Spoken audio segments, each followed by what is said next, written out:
According to the Barna Research Group, 65% of Americans believe it's a good idea to live with one's significant other before marriage. Their main reason being in order to test compatibility, the drive before you buy mentality.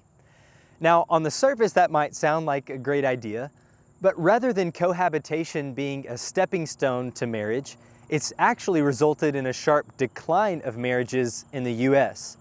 According to Pew Research, a growing majority of people, 59%, find cohabitation preferable to marriage. And as cohabiting couples now share almost all the same benefits and privileges as married couples, it raises the question, well, what is the value of marriage? Well, the statistics reveal that married couples who never cohabited live happier and healthier lives across every statistical measurement. But I think the Bible helps us understand the reasons why.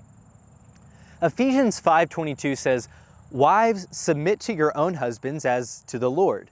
For the husband is the head of the wife, even as Christ is the head of the church, his body, and is himself its Savior."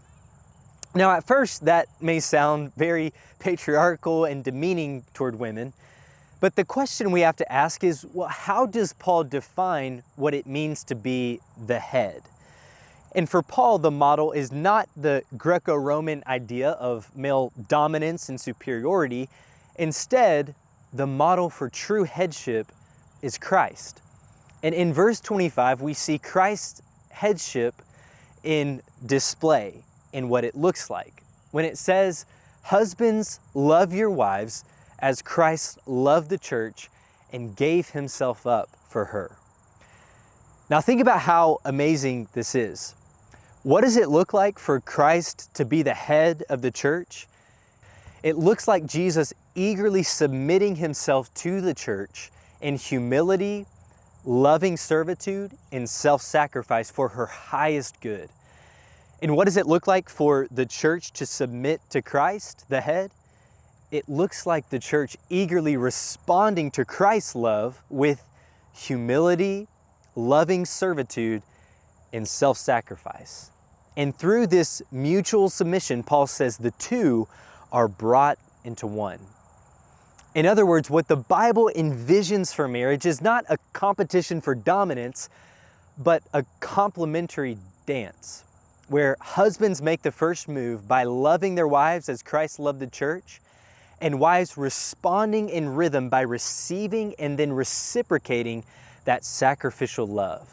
This dance of mutual submission. Now, some might object to that and say, well, why can't people do the dance without getting married? And that's a good question, but the answer is that nobody's perfect. And at some point, you start stepping on one another's toes. And without that binding, lifelong covenant, you'll always know that one or both of you could just walk away. But for the man and woman who are bound together in marriage, Paul says this: "A man shall leave his father and mother and be joined to his wife, and the two shall become one flesh."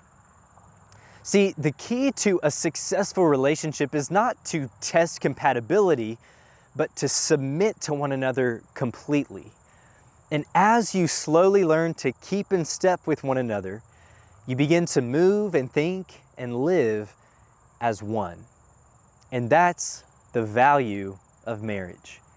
It's a complementary dance of mutual submission that displays the love of Christ and the church.